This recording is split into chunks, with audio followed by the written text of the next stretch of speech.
오늘부터 야곱에 대한 인물 성경 공부를 시작하게 되었습니다. 첫째 시간은 제목이 이제 보시는 화면에 보시다시피 하나님의 의지, 부재는 이제 버러지 같은 너 야곱아. 이 말이 좀 센데 제 말이 아닙니다. 이건 이사야서에 나오는 하나님이 이사야를 통해서 하시는 그 말씀이죠. 그래서 야곱이 좀 이렇게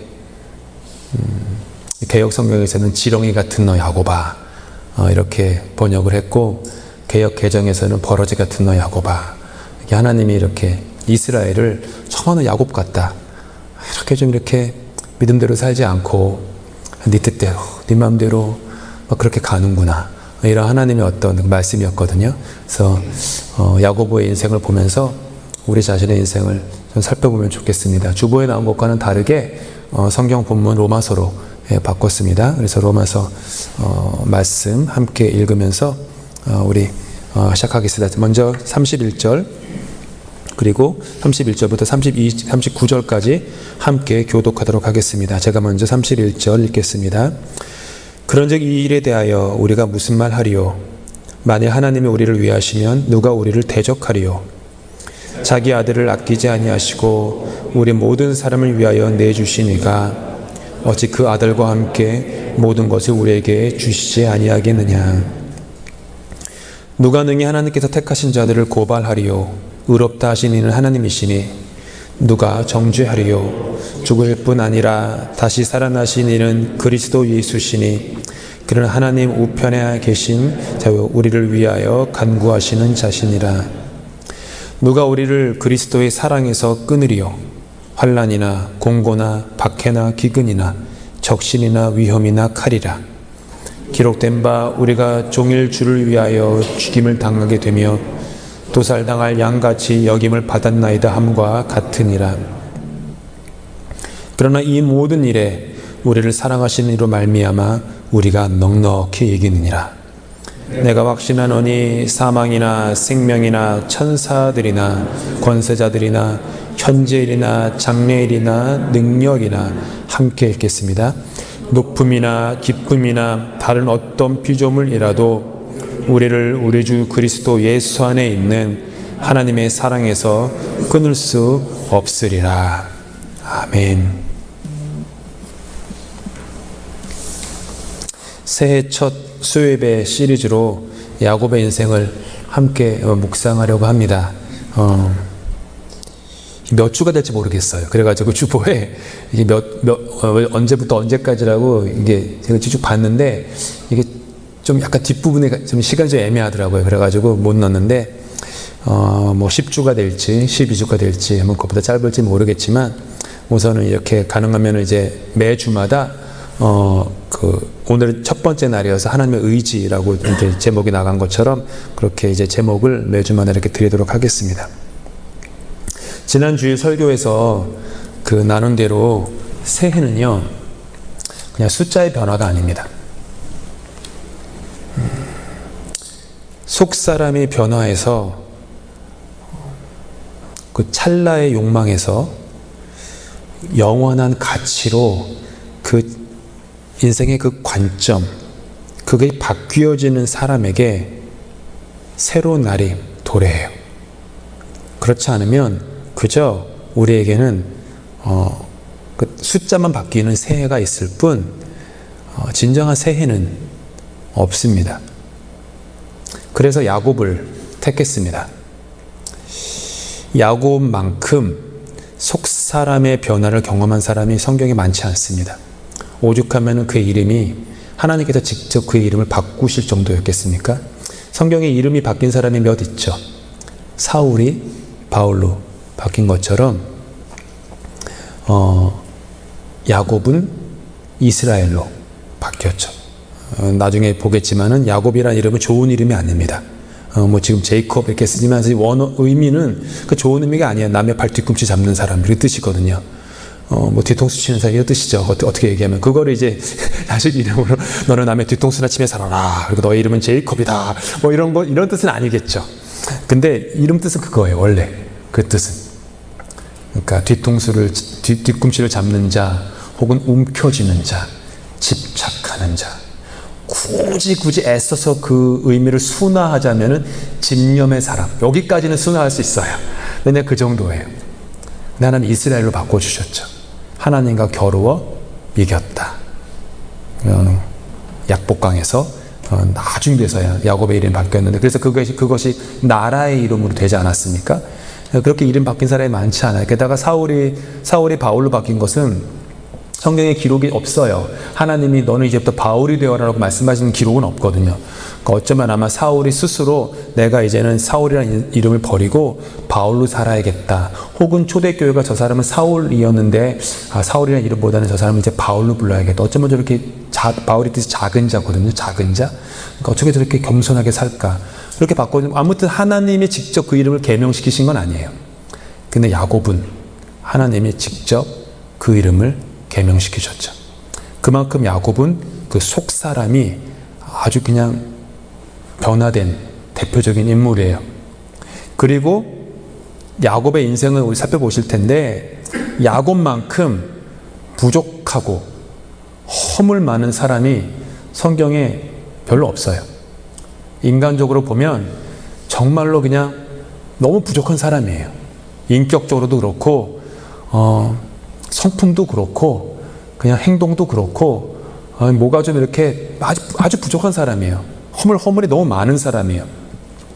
그런 걸 보면서 참 우리랑 비슷하다 라는 생각. 어떻게 보면은 아마 야곱이 끝나면은 야곱 다음에는 요셉으로 가니까 이삭을 안 하는 이유는 이삭은 사실은 그 성경이 창세기 제일 조금 나오거든요. 그래가지고 이렇게 막 깊이 있게 공부하기에는 조금 양이 적어서 아브라함 다음에 이삭을 하자고 야곱을 건너뛴 건데, 요셉은 또 성경의 뒷부분에 창세기 이야기 대부분을 차지하니까 야곱 다음에는 아마도 요셉 이야기로 가겠죠. 제가 공부해서 좀 되면 나눠드릴 텐데, 근데 요셉 같은 인물을 보면 굉장히 흠이 없는 인물이에요. 실수도 없어요. 그러니까 자기가 실수해서 그 실수에 대한 대가를 치르는 게 아니라 너무 완벽한 사람이기 때문에 그 자기를 시기하는 주변 사람들로 인해 고난을 당한 사람이지, 자기가 잘못해가지고 거기에 대한 대가로 고난을 당한 사람은 아니에요. 야곱은 정반대예요. 정반대죠. 근데 요셉을 보면서 너무 완벽한 인물이기 때문에 좀 뭔가 다른 차원에 있는 사람 같다라는 생각이 들 때가, 물론 이제 자세히 보면 요셉도 부족하기 많은데 겉보기에는 그래요. 야곱은 그냥 겉보기에도 그냥 나랑 견주어 별로 그렇게 다르지 않은 사람.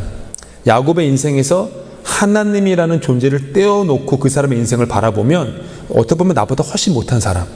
그게 야곱이에요. 그래서 어떻게 보면은 여러분과 저에게 가장 동질감을 느낄 수 있는 인물이 야곱 아닌가? 그렇게 생각이 돼서 이 새해에 야곱 이야기를 택했습니다. 그런 야곱조차도 하나님이 그의 인생에 개입하셔서 그의 속사람을 변화시키셨다면, 그리고 우리가 믿는 하나님이 죽은 하나님이 아니라 지금도 살아서 역사하시는 하나님이라고 믿는다면, 야곱의 하나님이 저 손동이의 하나님, 여러분의 하나님이죠. 그러면 야곱을 변화시킨 하나님이 나도, 내 속사람도 그렇게 변화시킬 수 있다. 나는 그 소망이 있기 때문에 야곱에 대한 성경 공부를 하는 것입니다. 다음 주부터 야곱의 인생 여정을 그 성경에 기록된 그 순서, 성경은 창세기로 특별히 연대기로 기록되어 있으니까 그 순서대로 하나씩 살펴볼 거예요. 오늘은 야곱의 인생의 본격적인 공부를 하진 않겠습니다. 대신 그 말씀 공부에 앞서서 그 야곱 시리즈의 어떤 큰 틀, 또한 성경이 지니고 있는 그 인생, 그리고 인간, 그리고 역사에 대한 그 성경의 그 관점, 그거를 좀 나누려고 해요. 그것을 가지고 야곱에 대한 성경 공부를 진행하려고 하거든요. 뭐라고 할까? 그 큰 틀, 큰 틀을 갖고 야곱 성경 공부를 이제 제가 해석을 하는 거기 때문에 그거에 대해서 해석에 대한 툴을 여러분에게 좀 드리고 싶어가지고 그 내용을 나누도록 하겠습니다. 창세기는요, 역사서예요. 성경에 이제 66권이 있는데 그 중에 성경이 장르가 있죠. 역사서, 뭐 시가서, 예언서, 복음서 이렇게 있는데 창세기는 대표적인 역사서입니다. 뭐 열왕기서나 뭐 사무엘서나 역대기 상하나 이런 것도 다 역사서이죠. 신약 성경에서는 역사서가 별로 없어요. 대부분 서신서니까 유일하게 있는 역사서로 분류되는 게 사도행전. 사도행전 하나가 역사서로 이제 분류가 되지만 창세기는 대표적인 역사서죠. 역사서라는 말은 인물과 나라의 그 흥망성쇠에 대해서 어떤 특정한 역사적인 그 관점을 가지고 그 창세기가 서술되었다라는 그 뜻입니다. 여기서 이 관점이라는 말이 제일 중요해요. 관점, perspective, 관점, 혹은 뭐 렌즈 뭐 이런 거죠. 관점. 창세기는요, 그냥 수천 년 전에 있었던 그 사실들의 나열이 결코 아닙니다.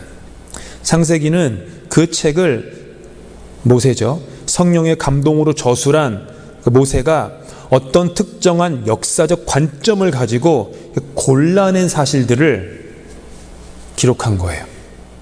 다른 이야기들이 많지만 굳이 창세기의 저자인 모세 혹은 모세의 그 전통을 이어받은 그 서술가들이 저술한 거죠. 지난해에 우리가 아브라함을 공부했지만 아브라함이 70세가 넘었을 때 역사에 등장해요. 그냥 역사서라고 한다면은 어디서 태어났고 청년 때는 뭐 했고 중년 때는 어떤 삶을 살다가 뭐 이런 걸 다 기록해야 되는데 성경은 전부 다 빼먹어요. 어떻게 보면 아브라함의 인생의 절반 이상을 그냥 아예 관심도 안 가져요. 왜냐하면 성경은 관점이 있거든요. 아브라함이라는 인생을 바라보는 관점. 그래서 아브라함이 70이 넘은 그때부터 성경은 아브라함을 기록하기 시작하는 거예요. 성경은 이렇게 창세기는 관점이 있어요. 어떤 특정한 관점을 가지고 서술되는 이 창세기에는 그래서 묵직한 흐름이 있어요. 흐름. 여러 인생들 가운데, 인생의 그런 여러 가지 일들 가운데 흩어진 이야기들의 그 파편들이 막 이제 있죠. 야곱이라고 하면 이런 일 저런 일들은 막 있는데 그런 파편들을 날줄과 시줄처럼 어떤 역사에 대한 어떤 특정한 관점을 가지고 연결한 것, 이게 창세기죠. 따라서 앞으로 우리가 살펴볼 야곱의 이야기에서 그 사실보다 더 중요한 것은 그 사실이 가지고 있는 뜻입니다. 뜻이에요. 야곱의 인생에서 이런저런 사건이 있었다라고 하는 정보보다, 지식보다 훨씬 더 중요한 것은 그 사건이 담고 있는 그 뜻에 대한 해석, 의미, 이해, 깨달음, 이거예요. 그 뜻. 왜냐하면 하나님이 어떤 인생에 개입하실 때에는 뜻이 있거든요. 그래서 우리는 하나님을 우연의 하나님이라고 부르지 않잖아요. 섭리의 하나님이라고 부르잖아요. 섭리. 섭리가 뭐죠? 뜻이라는 거죠. 하나님의 뜻이 있다. 목적이 있다. 뭐 최근에는 뭐 몇십 년 전에 목적이 이끄는 삶, 뭐 전 세계적으로 유행해가지고 다른 말로 하면 그 목적이 뭐죠? 뜻. 오늘 저는 그거를 의지라고 표현한 거죠. 여러분의 인생에도요, 지금까지 지내온 그 인생길에 이렇게 점처럼 흩어진 사건들이 참 많으세요. 셀 수 없는 그 점들이 많죠. 그 점들은 서로 이렇게 구별되고 서로 분할되어서 따로따로 떨어져 있는 점들처럼 보여요. 근데 어느 날 여러분들이 인생의 도화지 위에 펼쳐진 내 인생, 지금까지 지나온 걸어온 나의 인생길의 그 수많은 점들을 어느 순간부터 말씀의 렌즈로, 말씀의 관점으로 그렇게 점들을 살펴보니까 이 점들이 연결되어 있구나. 그러면서 그때부터 뭐가 보이냐면 점이 아니라 선으로 보여요. 이래서 그렇구나. 그 뜻이 있었구나. 내가 그냥 내 생각과 내 결정으로 이민을 와가지고 여러 도시들 중에, 여러 나라들 중에 캐나다를 선택하고 캐나다의 수많은 도시 중에 런던을 선택해가지고 뭐 이렇게 있어서 지금까지 막 살아본 게 점 같은 인생, 이렇게 그렇게 있지만 말씀을 통해서 그래서 보니까 이게 분리되어 있는 점들이 아니라 연결된 선이 되는 거예요. 그게 이제 말씀의 해석이에요. 하나님의 뜻이 있었구나. 하나님의 계획이 있었구나. 이게 어려운 말이 아니에요. 여러분들이 이렇게 그냥 부지부식간에 믿음으로 고백하는 고백들이 그 뜻이에요. 목사님, 예전에 몰랐는데 지금까지 지내온 거 돌아보니까 하나님의 뜻이 있었어요. 그때는 몰랐는데 하나님의 계획이 있었어요. 이런 말들 말씀 자주 하시잖아요. 그게 뭐예요? 목사님, 예전에는 그냥 분할된 아무 서로 상관이 없는 점들로 내 인생의 사건들을 봤는데 지금 돌아보고 나니까 아니었어요. 그게 날줄과 시줄 엮여있는 선이었어요, 목사님. 뭐 이런 얘기예요, 결국은. 여러분들 다 이렇게 고백하시는 거죠. 그럴 때 그런 어떤 해석이 인생에 주어지게 되면 예전에 몰랐는데 뭐 어떤 경우에 그래서 그랬구나 라는 게 깨달음이 오게 되죠. 이해할 수 없을 때에는 어떤 후회, 상처 그런 것이었는데 그것들이 선으로 연결되니까 삶이 해석이 되고 무거운 짐에서 해방되어서 자유해져요. 이해되는 게 중요하거든요. 인생에서 겉으로 감내하는 고난이 인생을 어렵게 하죠. 질병이건 사랑하는 사람의 어떤 실패이건 재정적인 손실이건 건강의 악화이건 누군가와 이별하는 것이건 여러 가지 것들이 많이 고통이고 아픔이죠. 근데 우리의 마음을 더욱더 힘들게 하는 것은 뭐냐 하면 이해가 되지 않을 때, 그게 더 힘들어요. 그 사실은 그대로 있는데 그 사실이 해석이 안 될 때, 이해가 안 될 때 그것이 더 힘든 거예요. 경험해보서 아시잖아요. 도대체 이해가 안 돼요. 왜? 하나님이 왜? 그런 거 있어요. 거기에 대한 이제 그 질문에 대한 답이 욥기죠. 욥기는 기본적으로 이해가 안 되는 인생의 현실 속에서 그 하나님께서 그 답을 해주시는 그런 내용이 있지만 인생이 그런 거예요. 고난보다 힘든 거는 이해가 안 될 때. 근데 말씀을 통해서 그런 내 삶을 다시 바라보게 되면서 이게 연결되고 그래서 그런 거였구나 라는 게 해석되어지면 그때부터 내가 짊어지고 가던 상처, 후회, 아쉬움 이런 것들로부터 해방돼요. 자유해져요. 그래서 말씀을 아는 게 너무 중요한 거예요. 힘써 아는 게 중요한 거예요. 말씀을 알자, 힘써 알자, 이거는 그냥 머리가 커지라는 게 아니라 삶을 해석하라는 거예요. 하나님의 뜻을 분별하라는 거죠. 믿음을 기르라는 거죠. 성경이 인생과 인류의 역사를 바라보는 관점이 있어요. 그것은 개인의 역사뿐만 아니라 인류의 역사는 하나님의 말씀에 의해서 움직인다. 이게 성경이 가지고 있는 관점이에요. 말씀에 의해서 인생과 역사는 움직인다. 창세기는 태초에 하나님이 세상을 말씀으로 창조하였다라고 하는 선포로 성경의 포문을 엽니다. 요한복음은 단도직입적으로 태초에 말씀이 계셨고 이 말씀이 모든 만물을 지었다라고 선포해요. 요한계시록은 창세기에서 열어진 성경을 덮으면서 두루마리의 말씀대로 이루어져 다시 오실 주 예수 그리스도를 찬양하며 끝맺음을 합니다. 여러분, 보이지 않아도 인생의 밑바닥에는 그 인생을 움직이는 말씀이 있어요. 호숫가를 가시건 바다를 가면 위에서 찰랑거리는 그 물결들이 있지만 정작 그 깊은 바다를 움직이는 것은요, 위에서 찰랑거리는 물살이 아니에요. 저 깊고 깊은 심연에 있는 흐르는 것처럼 보이지 않는 깊은 물줄기, 그게 바다를 움직이는 거예요.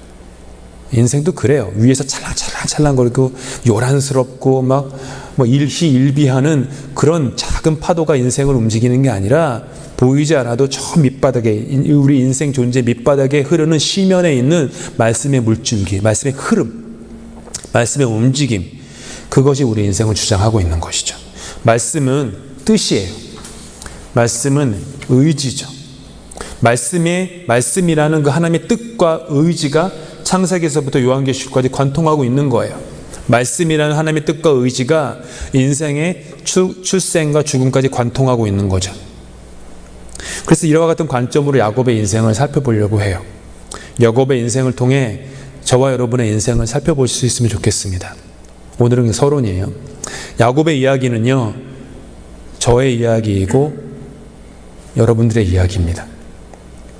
야곱의 인생 속에 움직이셨던 말씀이 지금도 우리의 인생 속에서 우리를 움직이고 있기 때문이죠. 따라서 야곱의 이야기는요, 과거에 묻혀있는 그런 책 속에 갇혀있는 이야기가 결코 아닙니다. 역사의 한 귀퉁이에 갇혀있는 이야기가 절대 아닙니다. 야곱의 하나님이 우리의 하나님이죠. 야곱의 인생을 야곱의 인생 되게 하신 하나님이 바로 우리의 하나님이죠. 하나님의 의지, 이것이 야곱의 인생을 바라보는 성경의 관점이에요. 그리고 우리도 성경을 보면서 야곱을 읽을 때 하나님의 의지라고 하는 안경을 쓰고 그 성경에 나오는 야곱의 이야기를 바라봐야 돼요. 오늘 읽은 로마서 말씀이 선포하는 것처럼 그 어떤 것으로도 끊을 수 없는 하나님의 사랑이 있다라는 거예요. 즉 하나님의 그 사랑이라는 것은 하나님의 의지라는 말이거든요. 다른 말로 하면 하나님의 의지라는 인생을 의지라는 렌즈를 가지고 인생을 바라보면 사망이나 적신이나 기근이나 천사나 권세자들이나 그 어떤 것으로도 우리를 하나님의 사랑에서 끊을 수 없다라고 하는 그 믿음이 생기는 거예요. 믿음이 생기는 거예요.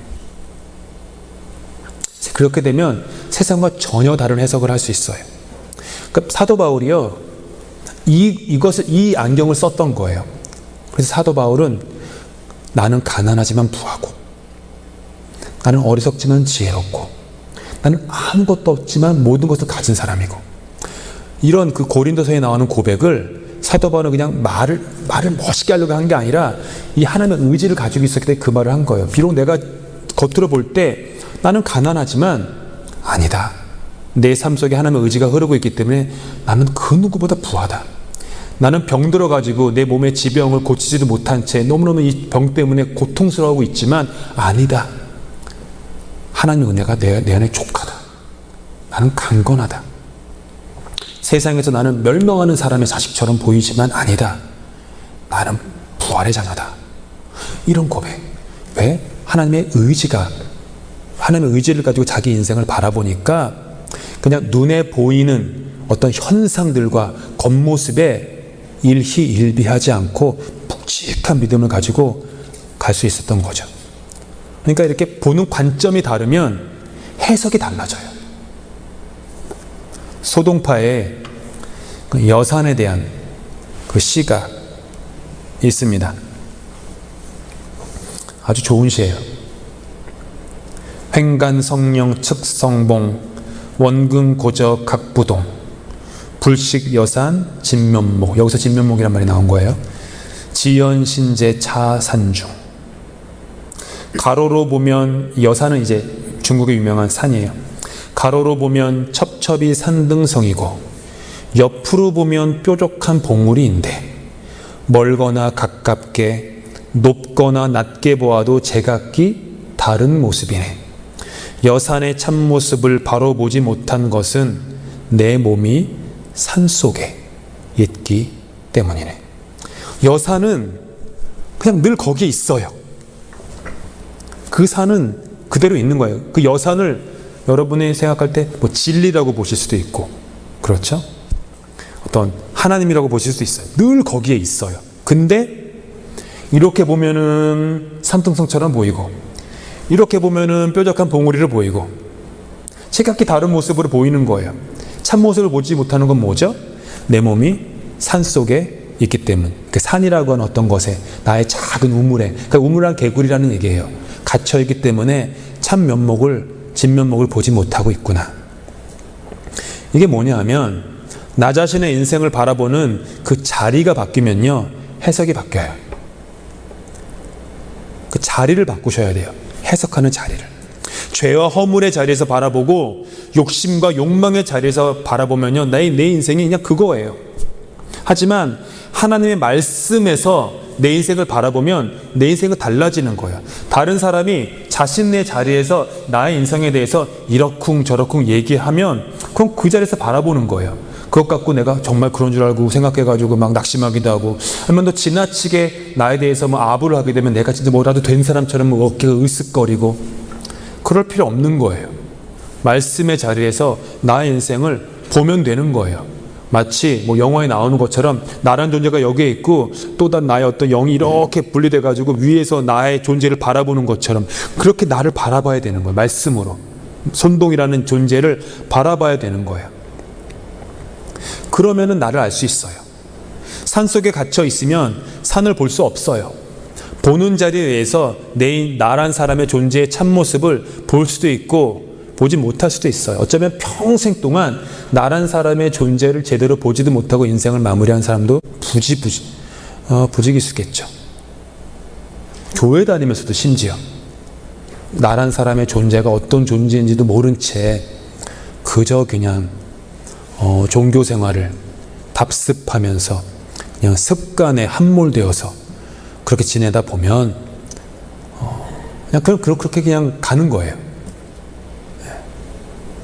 속사람의 변화는요, 인생을 바라보는 자리가 변할 때 바뀌어요.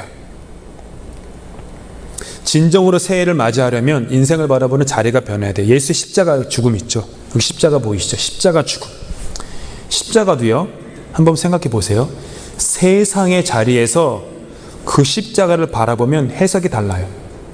세상의 자리에서 십자가를 바라보면 33세 된 식민지 통치를 받던 유대 땅의 한 젊은 산골 동네에서 나온 젊은 청년 예수라는 사람이 로마 제국의 거대한 힘에 항거하여 혁명을 일으켰다가 그 혁명에 실패해서 사형 선고를 받아 비참하게 삶을 마무리한 이야기가 되는 거예요. 그렇죠? 하지만 믿음의 자리에서 보면 십자가가 다른 거예요. 세상의 자리에서 보면 십자가는 실패인데 믿음의 자리에서 보면 십자가는 승리예요.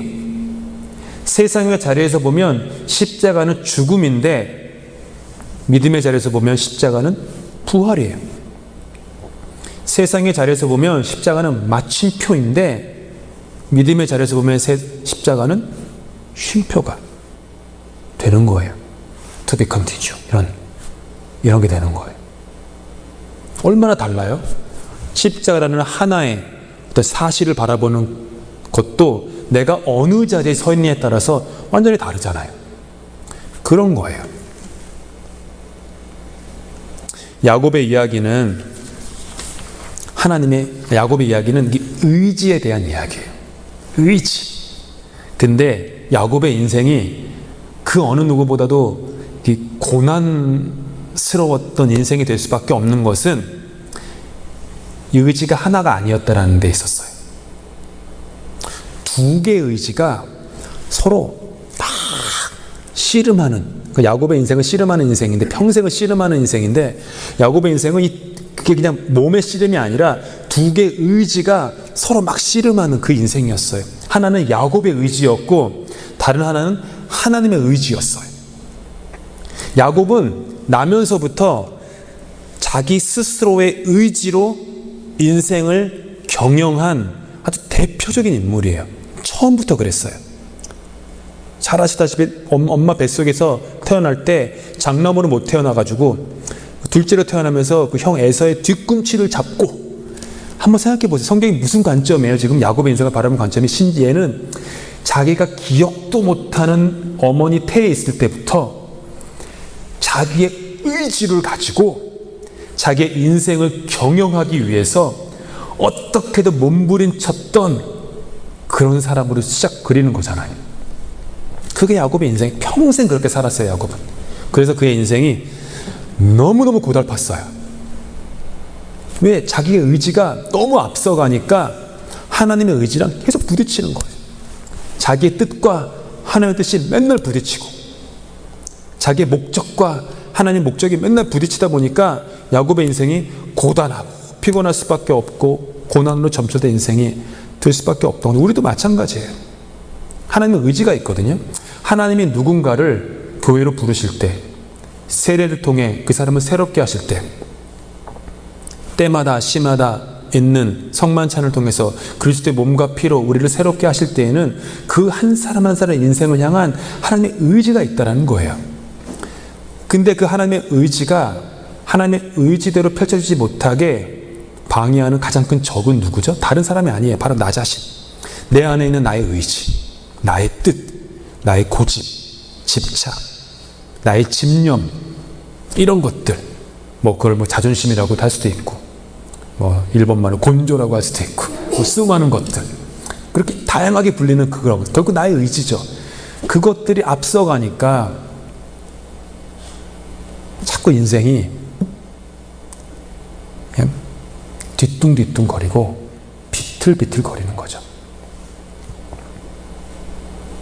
야곱은요, 인간적으로 매력이 없는 사람입니다.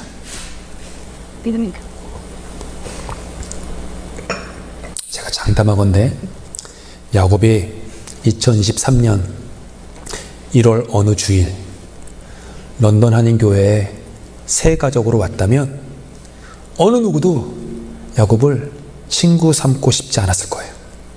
그런 사람이에요. 다행히 서바이브 해가지고 런던 한인교회에 좀 남다가 구역 배치를 하게 됐는데, 그 일이 벌어질 때 어느 구역도 야곱이 자기 구역에 오는 것을 원하지 않는 그런 인물이 야곱이에요. 우리 구역으로 오세요. 이런 사람 아니에요. 목사님 아닌데요. 이 사람 오면 우리 구역 망가지는데요. 이러는, 그게 야곱이에요. 그만큼 야곱은 인간적으로 보면 흠모할 만한 것이 조금도 없는 사람. 제가 너무 이러다가 하늘나라에 올라가서 야곱께 혼날지 모르겠는데 그런 사람이에요. 그런 사람, 본인도 아실 거야. 자기가 어떤 인간이었는지. 정말로 그런 분이었어요. 자기의 의지와 자기의 집착만 갖고 인생을 살았기 때문이죠. 수단과 방법을 가리지 않고 자기의 욕망을 이루려 했거든요. 어떤 이들은 야곱을 운명의 개척자로 묘사하기도 하는데, 제가 볼 때 그것은 굉장히 그를 미화한 것이다 라고 생각해요. 운명의 개척자? 그런 부분이 없지 않아 있고 집념의 인간의 모습이 있지만 사실 아니에요. TV 드라마의 인물로 야곱을 만약 그린다면 그는 온갖 권모술수의 야근꾀로 자신의 이익을 쟁취하기 위해 혈안이 되어 있는 인물, 다른 사람의 몫을 가로채는 악역에 더 가까워요. 그는 형의 배고픔을 이용해서 장자권을 빼앗고, 눈먼 아버지를 비열한 방법으로 엄마와 함께 속여 축복을 가로채고, 교활한 방법으로 장인과 계약을 맺어 자신의 부를 축적한 대표적인 인물이기 때문이죠.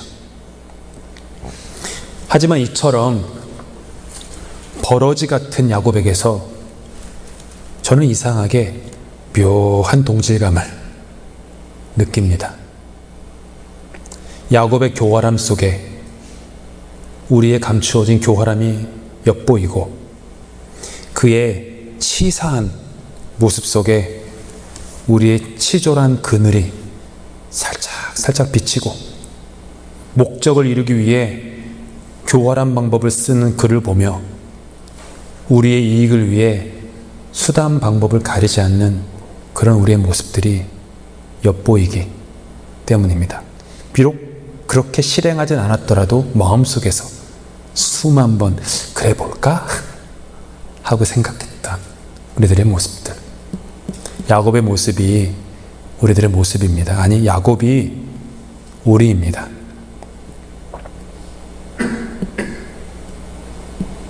하지만 그렇기 때문에 소망이 있어요. 그 어떤 사람보다도 다름 아닌 버러지 같은 야곱을 보면서, 나의 속사람도 변화될 수 있구나. 나의 인생도 변화될 수 있구나. 그 소망을 품게 되기 때문이죠. 야곱조차도 변화시킨 하나님이라면 나 역시 그렇게 야곱처럼 믿음의 조상이 될 수 있구나. 부족한 우리의 존재 밑에 하나님의 말씀의 의지가 흐르고 있습니다. 그래서 죄인 중에 괴수인 우리지만 우리가 믿음의 조상 야곱이 될 수 있어요. 하나님은 우리한테 이렇게 말씀하시는 거예요. 이제 그만 너의 의지를 내려놓고 너를 향한 나의 의지에 너를 한번 맡겨보지 않겠니? 이런 말씀을 하나님께서 하시는 거예요. 그 초청하시는 거예요. 매번.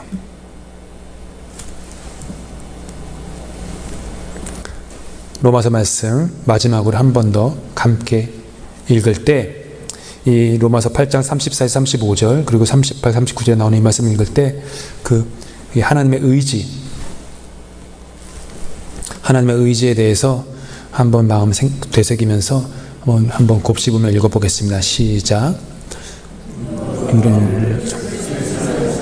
그늘이요 환난이나 공고나 박해나 기근이나 적신이나 위험이나 칼이라 내가 확신하노니 사망이나 생명이나 천사들이나 권세자들이나 현재일이나 장래일이나 능력이나 높음이나 깊음이나 다른 어떤 피조물이라도 우리를 우리 주 그리스도 예수 안에 있는 하나님의 사랑에서 끊을 수 없으리라.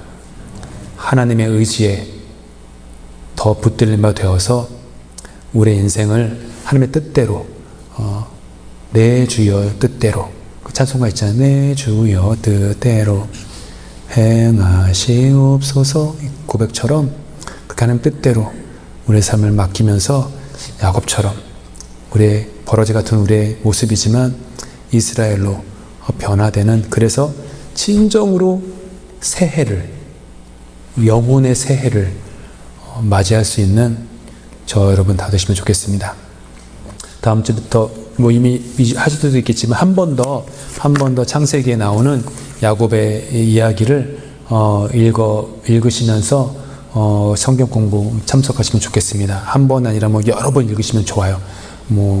계속해서 한 수십 번 앞으로 성경 공부하는 동안 야곱의 이야기를 계속 읽으실 수 있으면 좋겠습니다. 함께 기도하고 기도 한 후에 주님께서 가르쳐준 기도로 예배 마치도록 하겠습니다. 사랑의 하나님, 버러지 같은 야곱이지만 하나님께서는 야곱을 사랑하셨습니다. 버러지 같은 야곱이었지만 하나님께서는 그를 부르셨습니다. 버러지 같은 야곱이지만 하나님은 그를 위해 자신의 모든 것을 주셨습니다.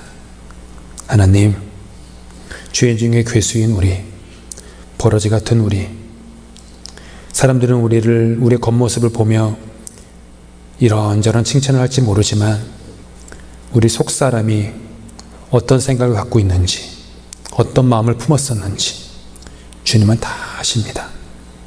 주님 앞에 날마다 벌거숭이로 나아가도록 도와주시옵소서.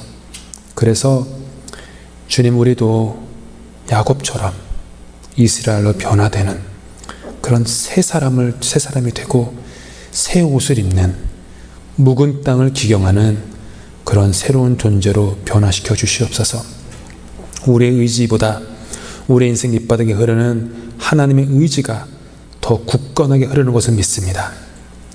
우리가 주님 잡은 손 때로는 우리의 연약함 때문에 놓칠지라도 우리를 붙잡으신 당신의 수팔 우리 놓지 않으시니 주님과 의지하며 어디든지 걸어갈 수 있는 그런 믿음의 사람들로 우리를, 이 교회를 굳건하게 세워 주시옵소서. 다 함께 주님께서 가르치신 기도로 예배 마치겠습니다. 하늘에 계신 우리 아버지, 아버지의 이름을 거룩하게 하시며 아버지의 나라가 오게 하시며 아버지의 뜻이 하늘에서와 같이 땅에서도 이루어지게 하소서. 오늘 우리에게 일용할 양식을 주시고 우리가 우리에게 잘못한 사람을 용서하여 준 것 같이 우리 죄를 용서하여 주시고 우리를 시험에 빠지지 않게 하시고 악에서 구하소서. 나라와 권능과 영광이 영원히 아버지의 것입니다. 아멘.